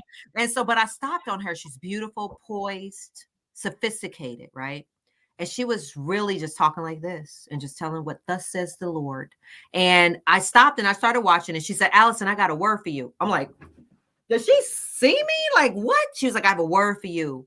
And she started prophesying and she told me to call her. So I called her and she was like, she does prophetic advisements. And I'm like, what's that? And, you sow into a gift. You give a little gift offering to her ministry, whatever. She's a real minister, And so I did it. It was about 11 months ago. And she started telling me I was going to do this radio or I was going to do stuff with women and I was going to be this. And I was like, and I was going to be doing this product. And then she was telling me that I was going to restore my marriage with the man that left me, that cheated. I'm like, wait, after I was done, you know what I said? I'm what? going to have to get my money back. Can I get my money? Oh, I was serious. I was like, I want my money back. Because I had told a whole bunch of people about her and they were lined up to do their prophetic advisement. So I was like, I'm going to need a refund on that, all of that. And so slowly but surely things started to manifest. Every single thing. Really? Let me tell you something, honey. She recorded it. And she records all of her advisements. She didn't know you. She didn't know who you were. No, nothing. She don't want to know nothing about you. Right. Me never heard of me. She was saying stuff about things there's no way she would ever know. So she started telling me all the stuff that I'm doing now. So things started manifesting and I like called her. I was like, ooh, I was like really out there trying to talk about you. But yeah, I'm gonna need another advisement. And the only thing that hasn't manifested is my husband part because she keeps telling me my marriage will be restored. And I'm like, ew. That's the part that I really am trying to, but slowly and surely, I don't know. And then I told you earlier about my little friend who had to leave today, and I had a little emotional moment right before this. So how are you dealing with that, Alex? Like, so you said it was so casual, and I was kind of like, we need to circle back on that because that's big. It's big. Yeah. First of all, he is my best friend. Like we were best friends. I remember when I met him, he was a professional boxer and he fine. And we became really good friends. And he started showing up for me during that time and he had integrity and he was helping me out with my performance art studio. I told you that's in River Oaks Mall. And then somewhere along the line, he had asked me a question. This was like about 8 months before COVID. And I was talking to him and I'm very professional. Most people, because I think I have social anxiety, whatever, they think that I'm just this party person. I don't go places. I don't do nothing, and I'm very professional because I think I was covering because I was really going through some stuff. Right. Okay. And he had said, why aren't you happy? And I was like, what you mean I ain't happy? Oh, oops. Did I say that? And it had sparked something in my spirit. Like, well, am I happy or am I not happy? Maybe not, because I was not living in my reality. Right. Yeah. And I remember us going to this cannabis event. My friend Tony P. Thank you for buying legal cannabis. Yeah. So because I don't smoke, but I support it. I support the weeders. like I support the gays. It's legal. It's legal, people. It's legal. Me and THC. Woo, I already act like I'm stoned and high, so I don't need nothing. But anyway, I went to Tony P networking event. And we were together, we're friends. And I remember standing next to him and I was getting a little hot. I was like, mind you, there was nothing, no attraction, nothing. And I was like, woof, I was feeling a little something, right? And so later on that night, it was like we had this little moment and it was just so intense. And I was like, oh my God, like, oh. And so I was feeling bad because even though my husband had cheated on me like 19 times, I never looked past him. I believe in marriage, the sanctity of it. But that moment. How long have you been married? I was married. We were together 16 years, married 9 years. This is not Crain. No, Crain and I were married many years ago. No. You've been married twice. Yes, this is my husband that just left me when I came out of the hospital. Got it. And so Yeah, so this little moment happened and I was like, oh God, I'm going to hell. Jesus is gonna, I mean, I have sex with him, nothing with him, whatever. But it was a little, kiss, Yeah. And I remember getting in the car and my husband was like, at that time, he just be talking crazy. And I was looking out the window and the wind was blowing. And I was like, whoo, and he was like, you done, da, da, da, da, da. And I was like, okay, yeah, I'm dumb, stupid. It was just so like awakening because remember, like we were fighting. We weren't in a good place. This was 8 months before COVID. We knew at that time there was something, we were going to counseling, whatever. And then I literally cut him off. I had to block this dude, my best friend, because I felt I was going to hell. Yeah. I was like, oh God, Lord Jesus. And I had to go pray and all that. And I So it sounds like you were in a relationship and maybe he wasn't in the same relationship. who? Your husband. Yeah, no, he wasn't. He was in a relationship with everybody else. I Oh, was, okay. yeah, Okay. yeah. People thought we were swingers. That's how bad it was. Like, wait a minute, didn't we see him with I was like, who, what? So Oh, yeah, wow. he was cheating. But I did a show last night. That's a whole nother, you can watch it. I talked about it. That Okay, maybe I gotta watch the show. I'm watch tuning my in. shows because last night we talked about sex addiction. So maybe a porn and whatever. So maybe that may be a little something. But anyway, so I cut him off. I had to block him. I had to block him because I really felt like that was sinful. It wasn't the right eyes of God, wouldn't approve. And because it was still, your thoughts and lust and all that stuff. So I had to stop it. Yeah. And then COVID hit. So it was 8 months before COVID. And then COVID hit, right? And then we're locked in together. Like we ain't doing good at all. And so things got bad. And then I went to the hospital for 19 days in a psychiatric hospital after I started my book. Remember, I told you. Yeah. And then he left me when I came out of the hospital. So I was in a hospital from June, July, September. And then he left. And then June, September, October. Wait a minute. What's after September? Wait a minute. I'm drinking wine. September, October, November. So 4 months after he left. So this is 8 months before COVID. And then 4 months, 8, 9, 10, 11. So a year after talking to my best friend who I had that little moment with, I called him. And I was crying. I couldn't even get my words. He was like so happy. He was like, Allison. I was like, and he was like, I'm coming. And he came. Oh, And he was taking my blood pressure and making sure I was taking my antidepressants. And he was standing for me. And it kind of shifted into like a little kind of more than that a few months later. And it just got a little sticky, and then like getting back to Prophetess June, why I'm wearing red, because she prophesied by my husband. And then she told me I was supposed to wear red because I'm covered in the blood of Jesus. And then I was stuff. And so then, it just got to a point where he was standing for me during my journey. And then, he had some stuff happen to him, traumatic, his brother murdered in Inglewood and things like that. And he's dealing with some past trauma. And it's just, me still going through my mental health journey and him now after he helped me, I can't take that on. I just don't have it in me. And it was getting to a point where it was just like, we were just bumping into mental illness. Well, they say God puts people in your life. Yeah, for a season. But when you need them, it sounds like that's what happened. I mean, I'm feeling, I don't feel sad like, but I feel purposeful. I want to do God's will and I want him to be well. And he really helped me. He was my manager, girl. I was sitting here. Only thing I was really thinking about, because this dude cooks, this nigga can cook. I'm like, damn, look. And he walks the dogs, girl. He walks the dogs. It's cold outside. I'll be like, can y'all know how to use a toilet? I'm gonna sit my dogs over top of the toilet just to see if something happened. Because I gotta walk. Don't you love a man who loves to cook? Yes. It's interesting, like in this kind of like dating, when they talk about roles and all of that, we meet men, my friends, meet men who love to cook. Like the whole kind of traditional role women cook. This was the first man I ever met that can cook. Really? Except my dad, except for my father, who can cook his butt off. Well, he has Alzheimer's now, but we all learned how to cook for my dad and my mama. So are you dating? Can I ask that? The chief of everything. Do you go out? Do you? Well, my friends go out. So I go out because I'm like, you ain't about to leave me out. But no, I was dating, but it's interesting.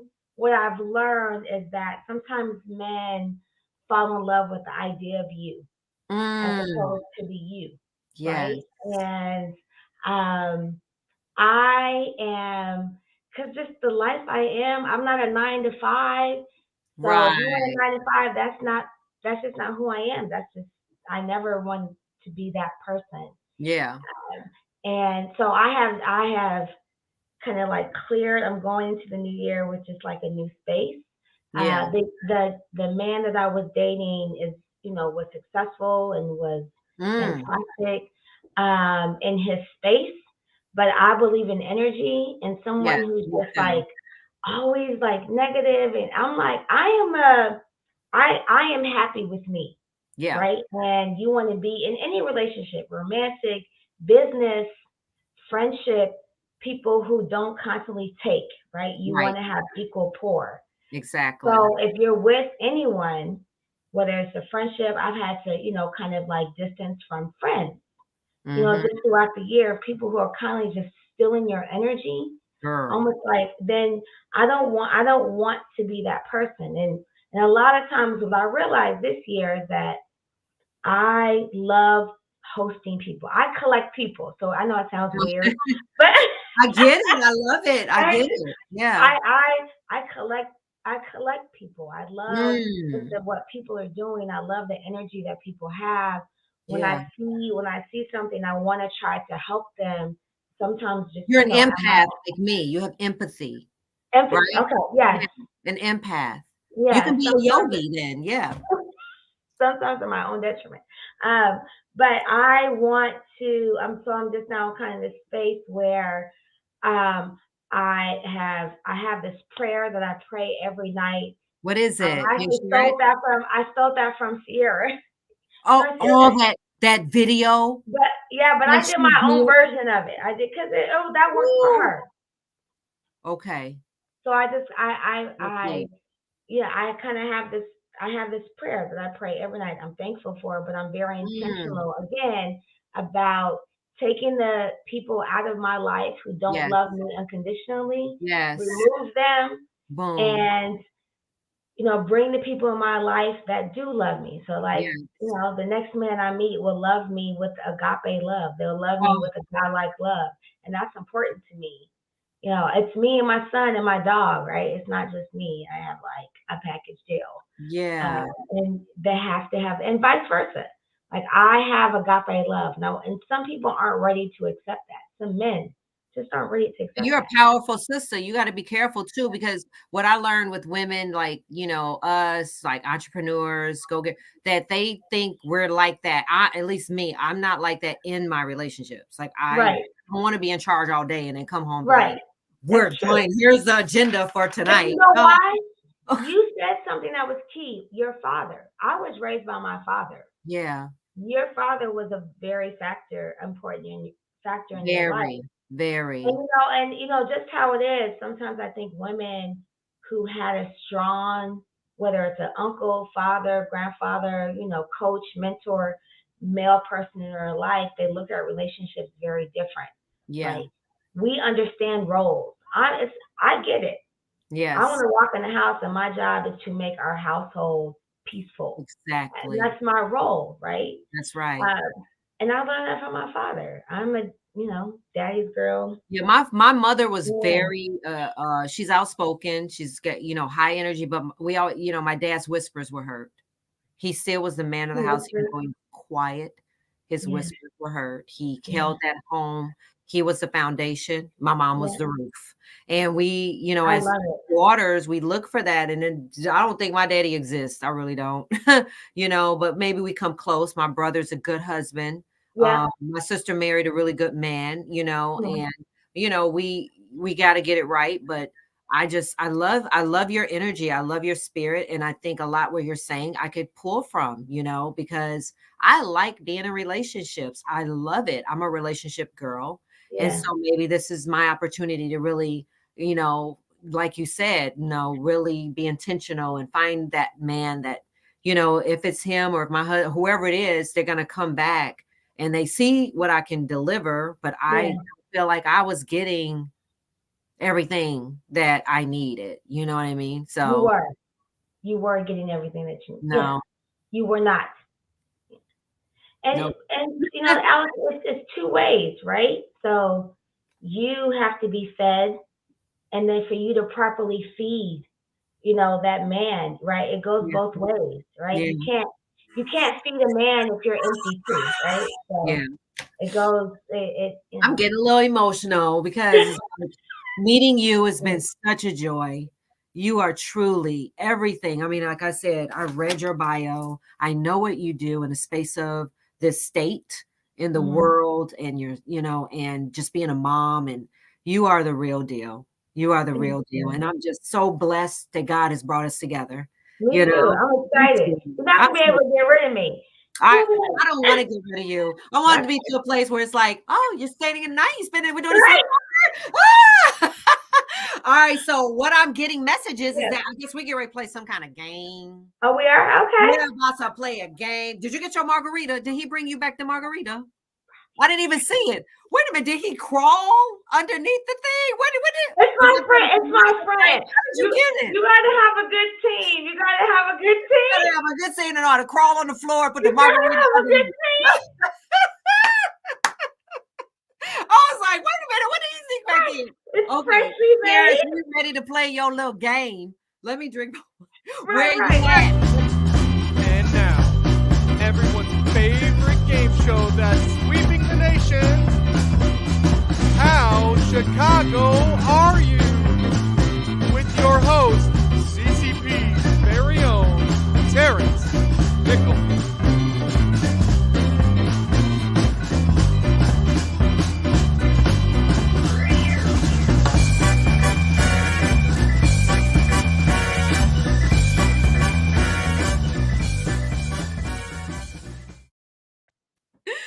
I know we both dancing like. I know what. Where did you get that free music from? You're on mute.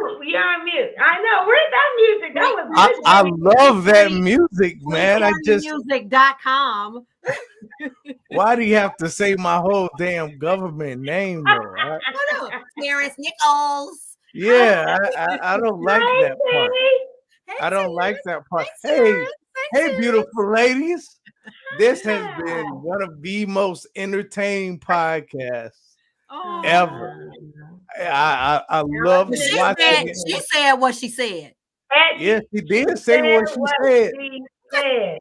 She did say what she said, God damn it. So, hey, everybody, she said what the hell she said, honey. Over and over. Don't play with her. She's from the south side of Chicago. Don't play with her. So anyway, guys, so both of you all are playing. Can we Google? We can't Google nothing. No, not allowed. Not allowed. Okay. We gotta put our hands like this. I know. Yeah, put them on your head. Put them on your head like this. I gotta represent 87. Lord Jesus. Okay. So you get 10 seconds to answer each question. Oh God. All right. After that 10 seconds, because we don't have no timers or nothing like that. So after that 10 seconds, you hear that. Okay. All right. And then we need to answer. Okay. So there are 2 rounds of 6 questions, all Chicago based. Ooh. Now, a lot of these questions are live. No, I'm kidding. A lot of these questions are like, hey, that's a good answer for one of the questions. Charmaine Rickett. Nikki Hayes, Pier 31. So a lot of these questions are lobs. So they're gonna be easy. Some of them not so easy. Okay. Now, there are 3 bonus questions just in case you fuck up a little bit and you need another question. Okay. Then you got it. Okay. Okay. So we are going to begin. Ready? Yeah. All right. So the first question: what are the 2 tallest buildings in downtown Chicago? Who answers it? Both of us? 10 seconds, and then I get your answer. And then I get Charise's answer. Hancock and the Sears Tower. The hell? Wrong. Are you serious? Yes. What is it? Oh, Answer.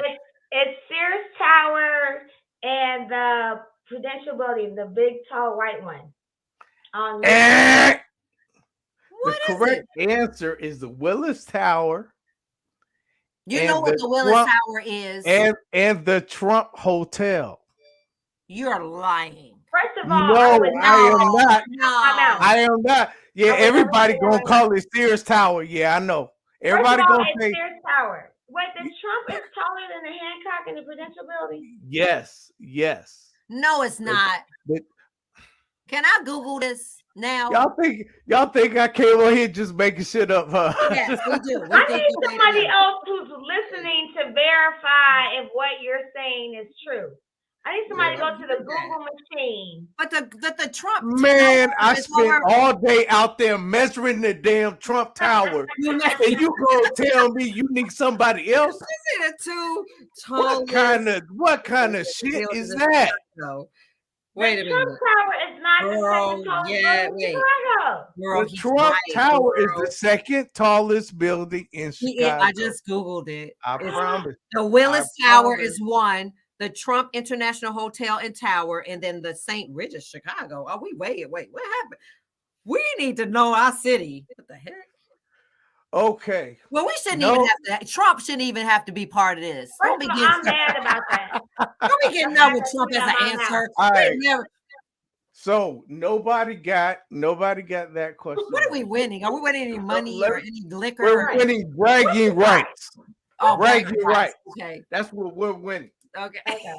Okay. So let's Right. go to question number 2. Okay. Anybody watching, can y'all give me the answer? Inbox me on Facebook. Whisper it. Whisper it. Whisper it. Name me Me. the 2 late night shrimp spots Oh, after the club. The late night what? Shrimp. First of all, spot. I'm gonna be vegan, We but know that. Fisher's Island, something like that. No. Goose Island. Goose Island. Goose Island, yeah, that one. No. Wait, who are you That's saying that one. to? That's one. I'm a vegan. I So don't then know. you ain't gonna answer it. I don't know no shrimp places. Right. My daddy house, my mama, I don't know. So wait, we said Goose Island, which is yes, right? Goose Island. You don't know the second one? I know the other one. It's on Canal in 23rd. Yes. Yes. What is it? Lawrence. Lawrence's Fishery. Yes. Lawrence Fishery. We both got it. You get it right. I said fishery. So Fishery. that don't count. That don't count. Okay, What's so shrimp? It's frog legs. It's Oh. baby crab cakes. It's more than shrimp. By the way. Okay. so Charise is up 1-0. Whatever. Damn, Ali salty. Did you share this on my Facebook? Is this on my Facebook? Yes, it is. Where my friends It at? is. Everybody You gotta seeing help you me out. lose on your Hell. Facebook page. Ah. All right, number 3.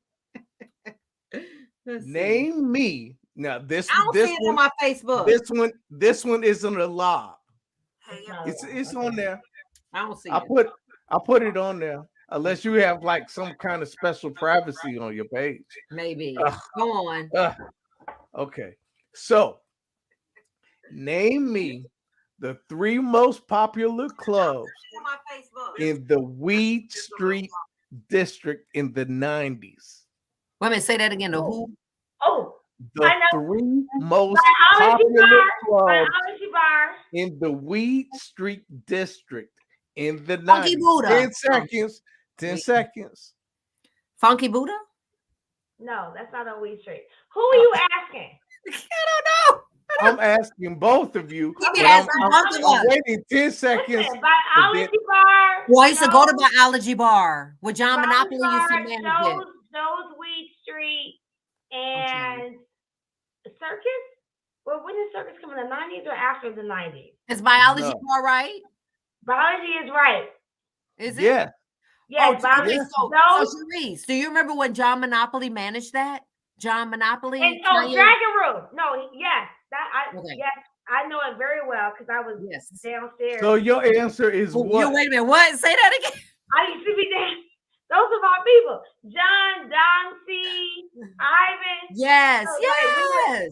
All of that. Yes. So your answer is Biology bar. Wait, Dragon Room was on Lee Street. but it was in that district. Okay, so Dragon Room, Biology bar, and Joe's. Joe's is the last one. What? It was Biology bar. I went to all the clubs. Are you including Reds? Reds wasn't on Reed Street. Zentra. Oh, Zentra.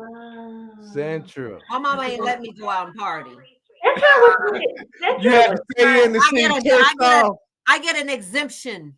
Well, I got a question for you. Who is now the Morehouse man that is the pastor at Trinity Church on 95th? There you go. That's easy. That's a lot. Allison? Oh, what's his name? My friend's husband. You halfway right. It's a he. What's his name? Charise? Oh gosh. You talking about him? You talking about Otis Moss? Moss? No. Oh.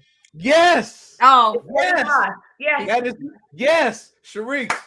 I know it's wide. She wanted to be an actress. She's cool. Go down. Charise is up 2. Their son and my son are the same grade. Let me eat my chips. So I can act like I'm chewing when the questions come. Okay, number 4. Where your snacks, Charise? There's a lot. You got your chips? Where your chips at? Where your stuff? She got the bowl. See, she knew the assignment. Okay, so number 4. Popcorn and a hot stuff mix. If I want to go jazzing. Ruffles and kettle chips. Okay, y'all not listening. You told us we can drink on this show. Yeah, you can drink, but we playing the game now, so goddamn it, play the game. Okay, we playing. Sorry, Terrence. Okay, number 4. If I want to go jazzing, where do I go? Shed. You said we want to go jazzing. She said, fuck that 10 seconds. Fuck that 10 seconds. I ain't waiting no 10 seconds. I'm going to answer the question when I feel like it. And she is correct. Allie, you are getting smoked right now. I don't go nowhere. I told y'all. I'm social anxiety. What the hell these questions about socialization? 3-0. Okay. We might not even have a round 2 because Charise, you just killing right now. All right, number 5. What high school was said to have the prettiest girls in the 90s? Aquinas. I don't even know what the fuck that is. Mother Macaulay. Okay. Seton, Aquinas. She only saying that because she went to my college. Exactly. That because you went there. I don't know in the 90s. In the 90s. Y'all wrong. I was out of college. I'm 55. Whitney Young. Whitney Young was said to have the prettiest girls in the 90s. And they did. I wish I had more hands. They had some fine chicks in Whitney Young. I don't know what y'all talking about. That was a man question. I can't get my foot up. Allison that was the man question. What'd you say? Everybody heard it. Everybody got ears. Men and women got ears. Okay. And eyes. Mother Macaulay had beautiful women. Beautiful. Mother Macaulay had. I know. Yeah, they were. Look at Charise. So I don't know what else. I don't hear anything else other than. And in the 90s, I was a grown person working in Hollywood. I don't know what y'all was doing, little kids. I was a little ass kid in the 90s. Well, I guess we're just little kids. We're little kids then. So I'm gonna ask my little kid ass 6 questions. Charise, you said I was a little ass kid in the 90s. And it was Mother Macaulay. Number 6. Who was the second black mayor of Chicago? The second black mayor. Eugene no, Sawyer. you mean an interim? It wasn't Damn, Eugene Sawyer. Charise. I worked for the first. I worked for Mayor Harold Washington. Again. No, second. Oh, wait a minute. The mayor that's now? She's a third. Again, Charise said, fuck that 10 seconds. She's right. She's correct. Who was it? Eugene Sawyer. Eugene Sawyer. He was interim. He was interim. But he was still the mayor. He was still second. He was interim. So his So that don't count? His son, That don't Rod count? Sawyer, is the alderman of the 6th ward. So this, I worked for the city during that. He was interim. We didn't have to bow down like here in Washington. We was like, hey, Eugene. So when Eugene was the mayor, though, he did the eulogy for my grandfather. He did what my grandfather Y'all just talked to him like he was a regular. That's a like wishy-washy question. The second mayor is Lightfoot. Sorry. it is Eugene Sawyer. Damn. I don't know. Okay, I have to Google that one too. So Charise is. I mean, Charise goes out to eat shrimp and she's in politics. Right. Mary, that's a fixed game. Give me some. I got a question that leans towards you. And some Hollywood stuff. I have a question that leans towards you now. Okay. Name 3 players from the Chicago Bulls 1991 championship team. Craig Hodges, Horace Grant, Michael Jordan.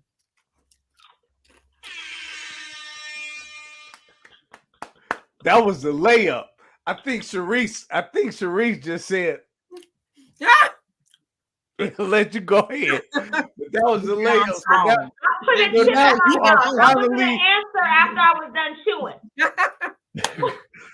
So now you are finally on the board, Alex. Hallelujah. Okay, now, second question in the second round. What was the name of the housing project where Candyman was filmed? Ida B. Wells? Oh, I only know Safeway Gardens. Charise said it. Cabrini Green. Oh, okay. Yeah, I forgot about Cabrini Green. That movie is scary as hell. And you know they did the reboot. I never watched that movie. Never knew this. It's so scary. I slept with my mom. You never watched Candyman? I don't watch horror movies. Don't say that shit 3 times in the mirror. Don't do that. Don't do it. I turn to a candy cane. Candyman gonna come behind you and slash your head. Allison, it's very scary. It's very scary. I remember when they said don't say Hail Mary 2 times in the mirror and we had blood in your face or something. We did it in 8th grade, me and my friend Christine Reed. Yeah. I slept with my mama for 5 days after Candyman. I didn't know that. I did not know that Candyman was filmed in the Cabrini. It was too real. It was down the street. I was like, he's gonna come get me. He knows where I live. Why would Candyman be filmed in a projects? Because he was poor.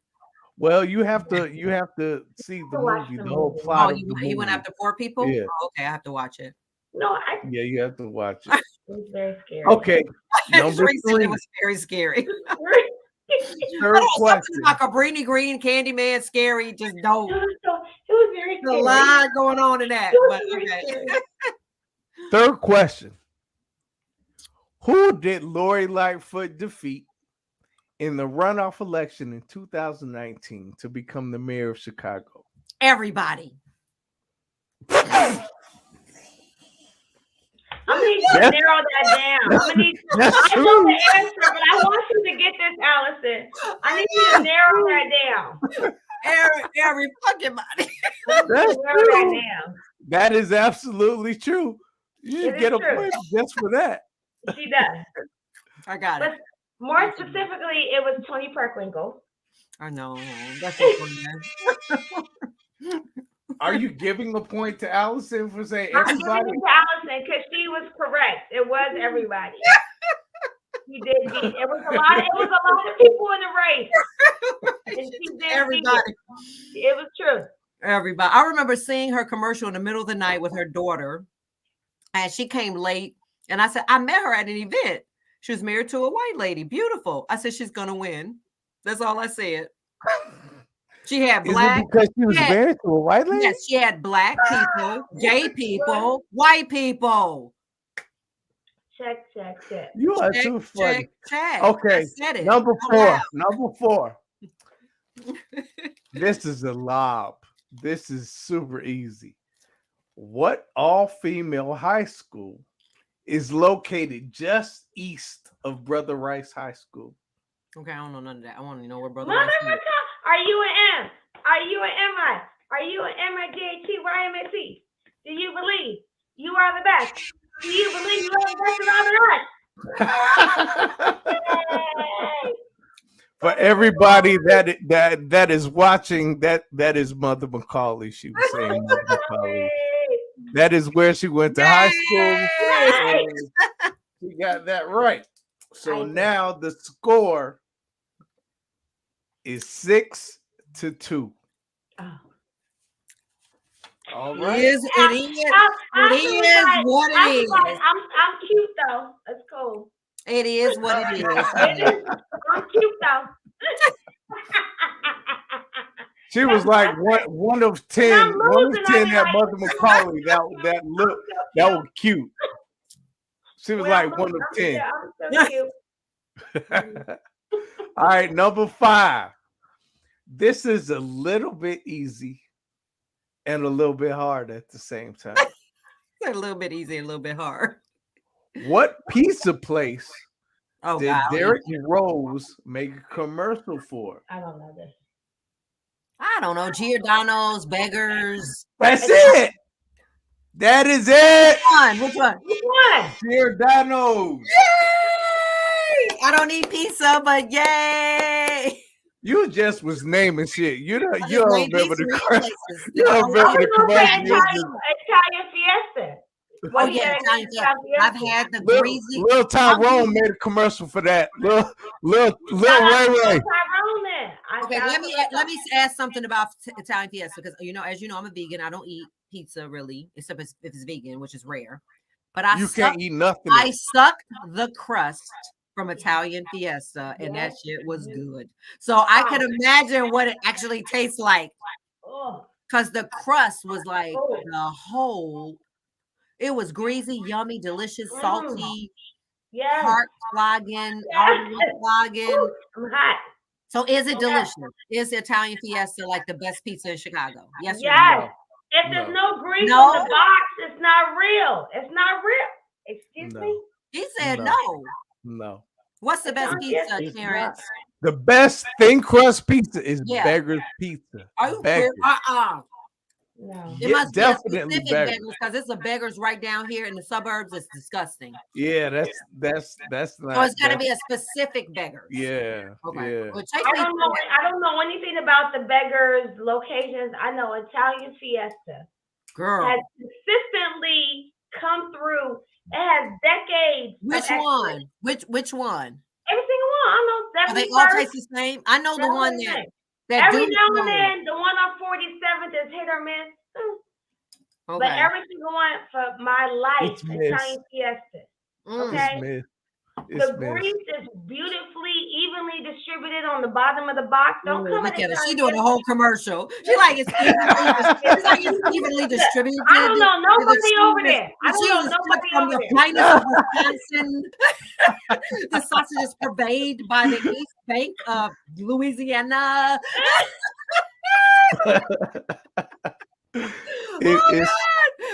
Italian Fiesta is. Don't come in Italian Fiesta, girl. It's cool pizza. It's cool pizza, but I love that you sucked the crust. It was hard. Girl, that crust was off the chain.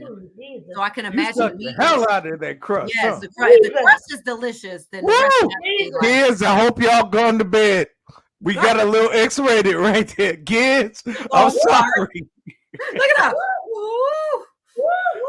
Ooh, lordy. Okay, let's go on to number 6, the last question of the second round. Woo, shit. Talking about sucking crust. God, all right. Okay. Oh, sorry. Okay. In the movie Love Jones. She the one to get me kicked off with that. Okay, go on. In the movie Love Jones, What's my Where favorite movie? was the reggae scene filmed? I don't. Oh, where? Wild Hair. Are you That's my favorite serious? movie. It's my favorite movie in the whole Okay. world. That's it. I That's did it. not know It this. was that Wild Hair. And he was like, "You want a little reggaeton?" That's what Ren Tay did.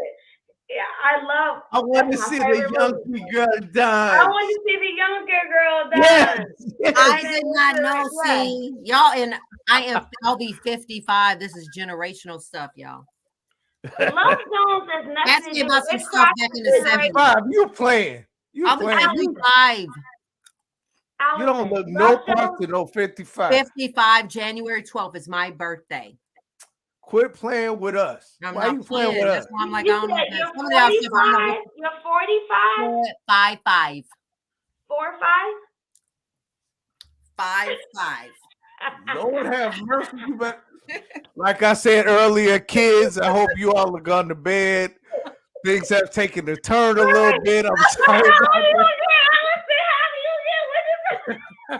I am 55, honey. Wow. Anyway. Well, listen. I guess we don't really need any bonus questions because Allison, even if you answer that bonus questions, you're not gonna win. I'm not gonna win. Just do it. So it don't even matter. Just so I can be educated for you youngins. Okay. So the first bonus What question is. She said, Terrence. She said What's what that? she said. She said what she said. Yes, she did say what she said. I said what I said. So I'm just gonna read the questions like I was told because that's what she said. Okay. So what show was I watching when I watched the grand prize game? The Price is Right? No. Wait, what's the question again? The grand prize. What show was I watching when I watched the grand prize game? The Biggest Loser? Can I buy? I need a lifeline.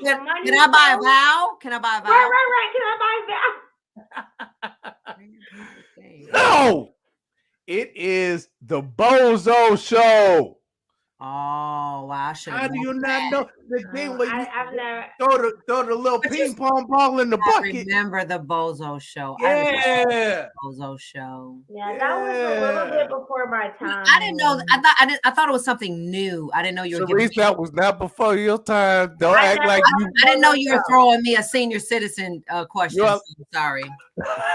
Yeah, I was. That was kind of an old question. Show. Okay. I'm gonna give you another old question too. Okay. Oh, What is your old question? What high school in the 80s was known for the best house music parties? Mendo. Honey. You got it right. Mendo, honey, where they gave the best parties. My brother went to Quigley South. They gave some. Girl, the Mendo boys. The Mendo boys went to Mendo. Fine. If you dated a That's Mendo what everyone boy. said. My dad went to Mendo. He got kicked out for being a Black Panther and then went to Leo. Mendo, honey. Weren't they the cutest guys ever? Like it was like it's like they go to the admission office. They're like, "You ugly. You can't come in this high school." We would go to the Leo parties. Like our mom would drop us off. Yeah, Leo had them too. And we went to the Leo parties, and we're like, "You need to pick us up down the street. Yes, you have to be fine to go to Leo." It was a requirement. I would have won this. Terrence, the next time you do a How Chicago Are You? You got to do it in the era. The era. You give me some 90s, some 80s. Oh, I'm going to kill it all day long now. A lot of these were 90s questions. 80s. I graduated from college in 1988. Well, I didn't technically graduate. I left college in 1980. I feel like it was your graduation. You graduated on. So that's right. I graduated on. I was I walked out of Columbia like this dude said something to me, a teacher. I was like, was that racial? I had 2 more classes to finish, 2. And I'm like, but anyway. So I'm gonna ask I'm a governor state now with my interdisciplinary degree. I'm gonna ask this last question, and then I'm gonna disappear, and I'm gonna let y'all have it and close it out. Okay. We like you here. Don't leave us. This last question. What department store in downtown Chicago closed in 2006? Woolworth? Chloe. Carson. Scott? Carson's. Marshall Fields? I don't know. Marshall Fields, there it is. Marshall Fields. That was it. But you still lost. You still lost. But you made it respectable. I made it respectable. You made it respectable. Like the Bears tried to do the other night. My head up high. With the touchdown at the last like second. a G. Yeah, you lost like a G. The Bears hurt my soul on Sunday. The Bears hurt my soul on Sunday. It was painful. My God. Monday night. Yeah. Look at that baby. They hurt us. Okay. I'm going to leave it to y'all now. I'm out. Love you. Bye. Love you. Oh, that was so fun. This is Bendy. She accidentally licked my CBD. I had put some CBD cream and she licked it. So she got the munchies. She's a little high.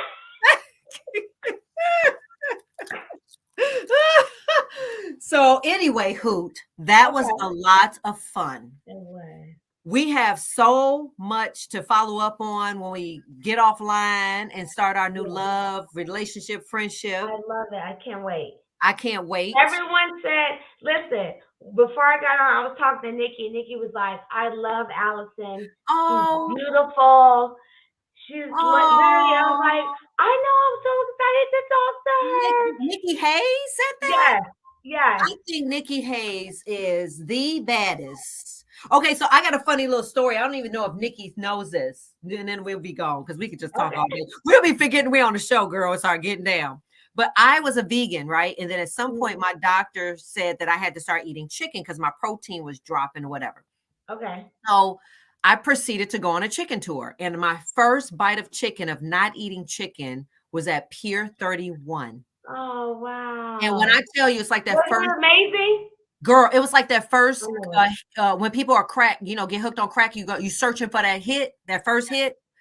Everything was compared to the chicken at Pier 31. It was like, I was like, this is how chicken to eat. What the? I ain't no vegan no more. Oh, Greg is her chef.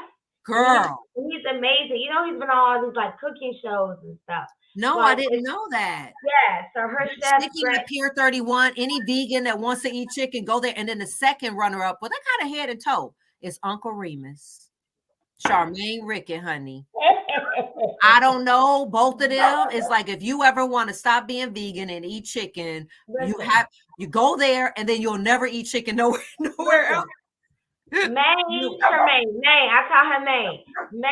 Listen, people love Harold, but when I had Uncle Remus, I couldn't go back because the crust is better. Fresh. It's fresh. Charmaine got a truck. So the truck goes anywhere. So if you need Charmaine and I best friend. Like we worked together for Mayor Washington. Charmaine and I were inseparable. We met the guy that ended up abusing me together. We were both like, girl, he fine. And I ended up dating him. I'm like, dang, I should have let you have that one. But yes, Charmaine and I are very good. I did not know that. Okay. That's what I'm saying. We belong together. We belong together. We belong together. So I love that woman. Charise Williams, I love you. I appreciate everything you're doing in the state of Illinois and what you're doing with Black businesses and everything. And I want you to have a great holiday. Cook that Black food. Be with your beautiful family. Call us if you want us to test anybody just in case. And thank you, Chicago Clubhouse, for having Thank us on you. She Said What She Said. Bring us back anytime. I'm here. Remember the Brain Truth of Allison Jordan on intellectualradio.com, an iHeart radio station every Tuesday at 7:30 p.m. Central Standard. See you guys on Tuesday. See you later, Charise. I love you. I love you. Thank you so much for having me. Merry Thank you Christmas. for Happy Clubhouse. holidays, everybody. Bye. Bye.